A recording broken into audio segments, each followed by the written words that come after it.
छत्तीसगढ़ की राजधानी रायपुर में भोजपुरी भवन वीरगांव में उत्तर प्रदेश के राष्ट्रीय कांग्रेस के अध्यक्ष अजय राय का किया सम्मान। अखिल भारतीय भोजपुरी साहित्य सम्मेलन के प्रदेश अध्यक्ष मुक्तिनाथ पांडे ने अपने सभी सम्मानित सदस्यों के साथ वाराणसी के 5 बार विधायक रहे अजय राय का पुष्पगुच्छ के साथ किया सम्मान। अजय राय ने मीडिया को जानकारी देते हुए बताया कि छत्तीसगढ़ में कांग्रेस पूर्ण बहुमत के साथ अपनी सरकार बनाएगी और कांग्रेस पार्टी के मैनिफेस्टो में जो भी घोषणा की गई है उसके लिए कांग्रेस पार्टी वचनबद्ध है।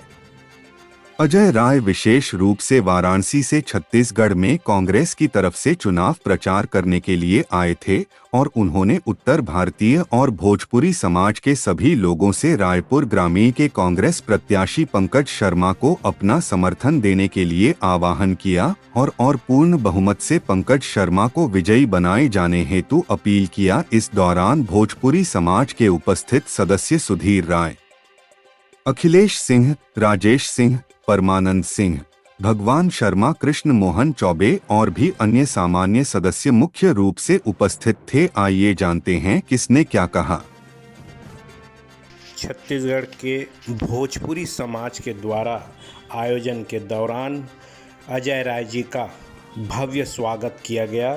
पुष्पमालाओं से उनको सुसज्जित करते हुए शॉल भी भेंट की गई और छत्तीसगढ़ में जिस प्रकार के चुनावी दौर है उसमें उन्हें प्रतीक चिन्ह भी प्रदान की गई, जिसमें छत्तीसगढ़ के तमाम जो अतिथि रहे मंच पर विराजमान रहे उनको भी पुष्पमाला से उनका स्वागत अभिनंदन किया गया। और वर्तमान में सत्यनारायण शर्मा जी भी इस कार्यक्रम में मौजूद रहे और अपनी अहम भूमिका निभाई। साथ में इस कार्यक्रम में वर्तमान के प्रत्याशी ग्रामीण रायपुर के पंकज शर्मा भी उपस्थित हुए। तो क्या कुछ इस कार्यक्रम का नज़ारा रहा आप देखेंगे। और अतिथियों में अजय राय जी ने छत्तीसगढ़ के विधानसभा चुनाव को लेकर के किस प्रकार की बातें जनता के सामने की है हम देखेंगे। ऐसे जनसेवक पंकज भैया को सत बार प्रणाम है। कई बार मंचों से आपने देखा है, अपने जीवन शैली में आप अपने इस बात को तथा पंकज हमारे सभी आदरणीय, मैं मात्र 2 बात कहना चाहूँगा। और वो पहली बात ये कि वो दिन मुझे याद है जब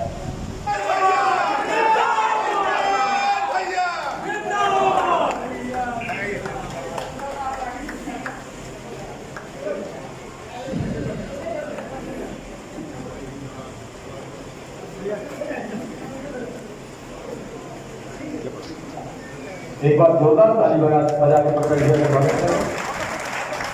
आइए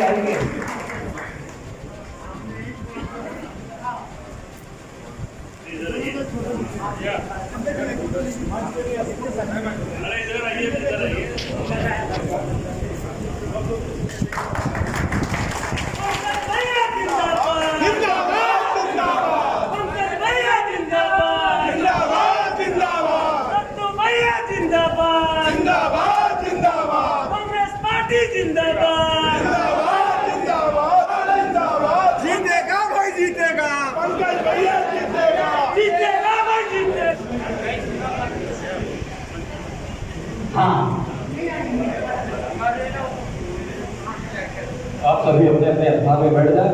हमारे समाज के संस्थापक जी का उद्बोधन चल रहा है और ये अखिल भारतीय भोजपुरी साहित्य सम्मेलन छत्तीसगढ़ पहला दिन है। नेता आदरणीय सत्यनारायण शर्मा जी, आदरणीय चंदन सर, यूपी प्रदेश कांग्रेस के अध्यक्ष आदरणीय अजय राय जी एवं मंच में उपस्थित सभी मेरे सम्मानी, जैसे कि आप सभी को पता है माननीय बापू जी का हम केवल और केवल उनकी सेवा और उनका जो धर्म है, जिन्होंने हमेशा हमारे इस क्षेत्र के लोगों को अपना एक परिवार समझा है, हमारे लिए सबसे बड़े गौरव की बात है ये। हमारे भैया चंदन यादव जी प्रधान जी हैं और बहुत सारे नाम तो मैं नहीं जानता, सबको माफी मांगते हुए प्रणाम करता हूँ।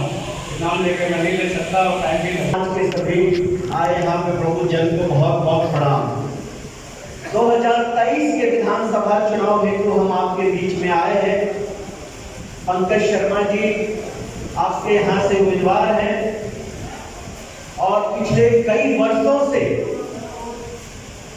बाबूजी तो है ही, लगातार इनका एक बहुत बड़ा लंबा संघर्ष आप लोगों के साथ है, लेकिन पंकज जी भी बहुत कई वर्षों से आपके बीच एक कार्यकर्ता के नाते, एक राजनीतिक सामाजिक कार्यकर्ता के नाते आपके बीच में लगातार कार्यरत हैं और जिस मेहनत और जिस प्रतिबद्धता के साथ वो आप लोगों के बीच तन मन धन से हर समय लगे रहते हैं, मुझे पूरा विश्वास है कि उस संघर्ष को, उस परिश्रम को, उस तपस्या को आप लोग हमारे दिल गदगद हो गए।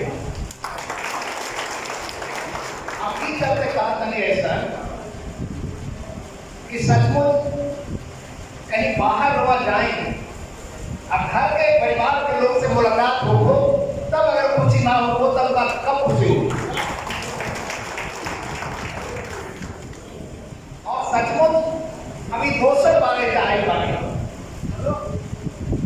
2017 में आदरणीय सत्यनारायण शर्मा जी के साथी में हम इधर आए रहे और वहां के पहले बताए रहे कि देखिए शर्मा जी आप बिहार के रहने वाले हैं, उत्तर प्रदेश बिहार इन तमाम इलाकों में जो भोजपुरी बोलने वाले लोग हैं, मुझे लगता है देश में कोई दूसरा ऐसा प्रदेश नहीं है जहां पर किसी विधायक ने अपने इनिशिएटिव पर कमेटी के पूर्व अध्यक्ष भाई अजय शर्मा जी और बीच में मधुबनी से बधाई आदरणीय भाई सुबोध पटेल जी, माननीय महापौर जी, आदरणीय हजरत साहब, आदरणीय हनुमान सिंह जी, अखिलेश भाई, आदरणीय राज साहब, मुख्तार पांडे जी, भाई राजेश कुमार सिंह जी, आदरणीय मुरलिया जी जो हमारे बहन से हमारे आदरणीय साथी आए, जेपी जी हमारे एल्डरमैन साहब और हमारे भाई ग्राम भाई और सभी अजय भाई तिवारी जी और सभी आदरणीय भाइयों और बहनों, नौजवान मित्रों, आदरणीय साथियों, अब सब आज अजय राय जी को सुनने आए हैं। आदरणीय अनिल शर्मा जी को सुना, सचिन यादव जी को सुना, सुबोध जी को सुना। अजय राय जी का जैसे भाषण हम सबकी बड़ी ताकत है और अजय राय जी जैसे बहुत ही जबरदस्त नेता शायद कम दिखाई देंगे। उनका संघर्ष का समय और उनका वार्ता, संघर्ष करने का वार्ता और नेतृत्व करने की क्षमता हम सब के लिए मार्गदर्शक है। इसलिए मैं भाजपा में बोलते हुए सभी साथियों का अभिनंदन करता हूँ। आप सबका आशीर्वाद पंकज को मिले, यही मेरी कामना है। राहुल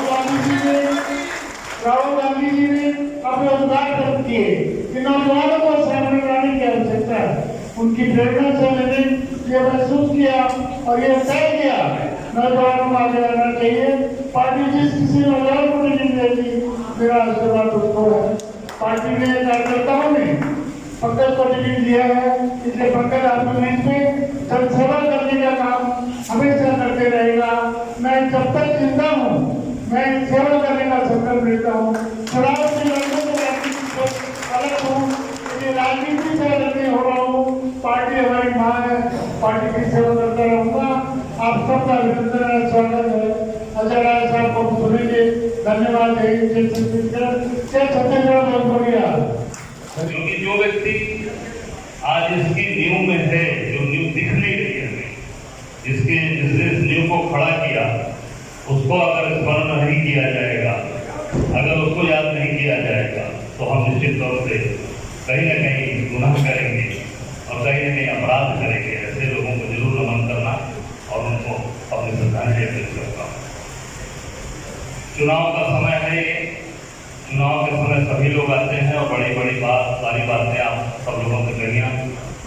वोट देने के बाद सबके और वोट लेने के बाद लोग फिर वो पूरे ड्रॉ में चलने लगते हैं और सारी बातें लोग भूल जाते हैं। पर मैं शर्मा जी हम सबको, मैंने इनसे कुछ सीखा। हम लोग भी काफी दिन से राजनीति में हैं।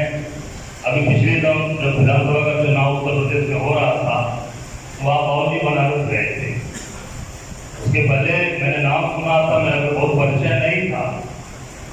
और जिस तरीके से मैंने देखा कि एक 82 साल का व्यक्ति रायपुर से आके बनारस में आके मेहनत कर रहा है, और इन्होंने मुझसे मिलने की बात कही कि मैं मिलना चाहता हूँ राय साहब से संघर्ष और लड़ने के कारण से। तो मेरी विधानसभा की इंचार्ज भी आप नहीं थे।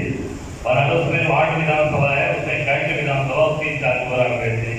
मेरी विधानसभा पिंडरा है जहाँ बाबूपुर एयरपोर्ट है, वो विधानसभा हमारी है जहाँ मैं 5 बार लगातार विधायक था। तो आपने खोजा, फिर पता लगा कि मेरे आना चाहते हैं, हमें ना नहीं, मैं स्वयं इतने सीनियर लोग आए हैं तो मैं सम्मान आपको करने। आप धर्मचंद करपात्री जी का जो हमारा प्रधान है बनारस में, जहाँ धर्म सम्राट करपात्री जी ने पूरी आराधना स्थापना की है, उसी के गेस्ट हाउस का टिकट थे। मैं जाकर मिला, मुझे देखकर प्रसन्नता हुई कि इतने सीनियर लोग हजारों किलोमीटर से दूर आके बनारस में काम करने की बात, और जिस तरीके से मैंने लोगों को देखा, वहाँ के लोकल लोग जुड़कर जिस तरीके से आपके साथ खड़े थे, तो मुझे लग गया कि नहीं, ये निश्चित तौर से ऐसे व्यक्ति हैं जिन्होंने भी कहा ना कि मैं सक्रिय राजनीति में विधानसभा नहीं लड़ेंगे, पर जीवन भर आपका काम करने के लिए, जीवन भर जनता की सेवा करने का संकल्प लिया हुआ है। तो संकल्प आपको कहना नहीं है, आपने वो चीज दिखाई, वो तो मैंने बनारस अपनी आंख से देखा। मुझे वहां मैंने देखा कि ये ऐसा व्यक्ति जो मतलब दृढ़ता के साथ दृढ़ संकल्पित होकर काम करने के लिए वहां भी आगे महीनों टिक गए। गेस्ट हाउस मतलब एक पूरा फ्लैट लेके 2 फ्लैट लेके टिक गए और जबरदस्त तरीके से काम किया। अब वहां के लोग अब फायदा ले पाए नहीं ले पाए वो तो मैं क्या बताऊं आपको। अगर मेरे विधानसभा में रहे होते तो वहां 2-4 हजार वोट का बढ़ा लेते ही। और मुझे मतलब जो वर्किंग स्टाइल मैंने देखी, मुझे बहुत प्रभावित हुई किया आपकी वर्किंग से। तो मैंने कहा भाई ऐसे लोग समाज के अंदर, ऐसे लोगों को मजबूत करना रखना, ये आप सबकी और हम सबकी जिम्मेदारी है।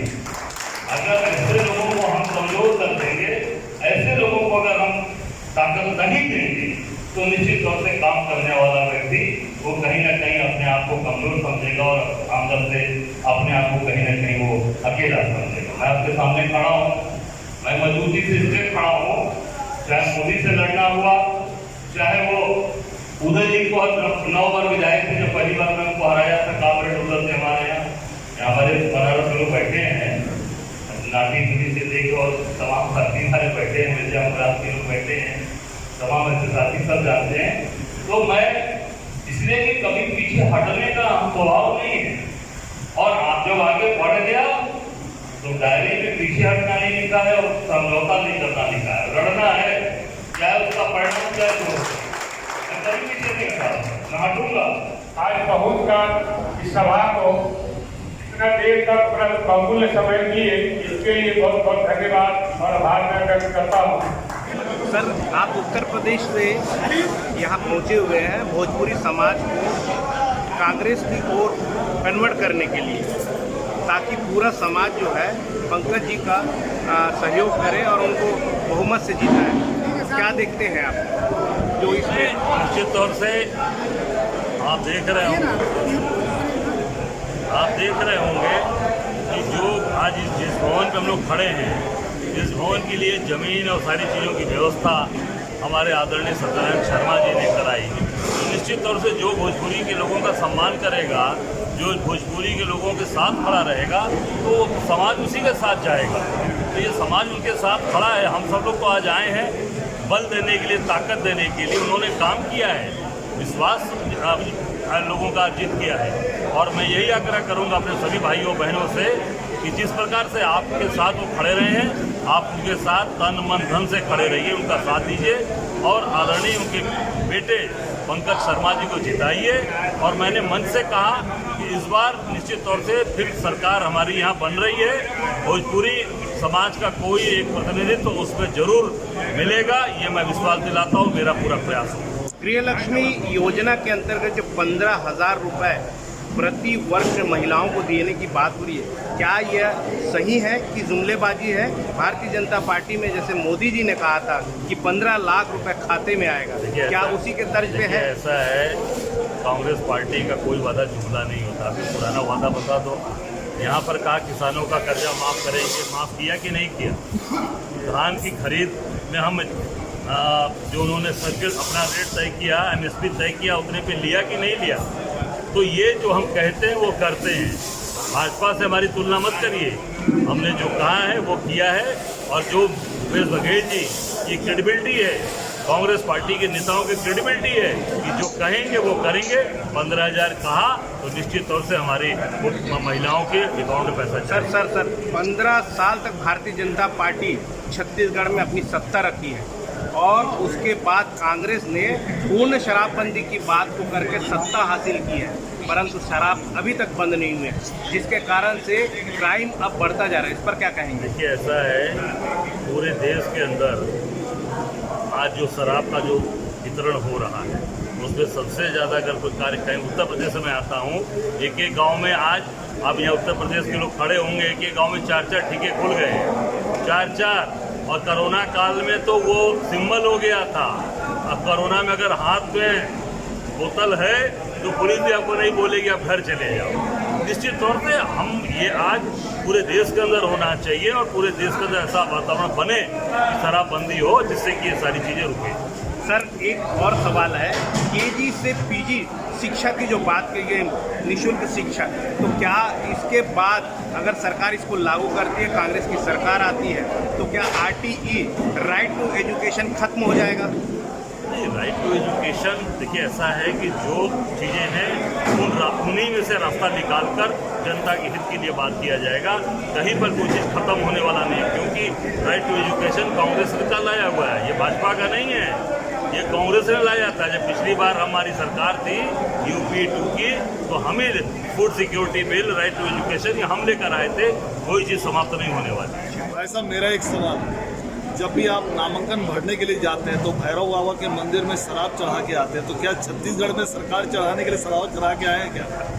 देखिए धार्मिक व्यक्ति ये देखिए ऐसा है, ये बाबा का प्रसाद बाबा के माथे जाते हैं, वहाँ उनको प्रणाम करते हैं, वहाँ उनको केवल शराब ही नहीं चढ़ती, वहाँ उनको भांग भी चढ़ता है, धतूरा भी चढ़ता है, तमाम, क्योंकि वो बाबा नामांकन दाखिल करने जाते हैं, लेकिन छत्तीसगढ़ के लिए आप अभी आए हैं? बनारस की नगरी वो एक स्थानीय परंपरा, मैं बता रहा हूँ, वो बनारस की नगरी की परंपरा, वहाँ अवघड़ लोग हैं, वो बाबा विश्वनाथ की नगरी है, मोक्ष नगरी है, अवघड़ की नगरी है, तो वहाँ तो ये सब परंपराएं चलती रहती है और हम लोग बाबा के भक्त हैं, उनको प्रणाम करते हैं, उनका आशीर्वाद लेके आते हैं। परिचय? मैं अजय राय, साधारण से कार्यकर्ता हूँ, कांग्रेस पार्टी का प्रदेश अध्यक्ष।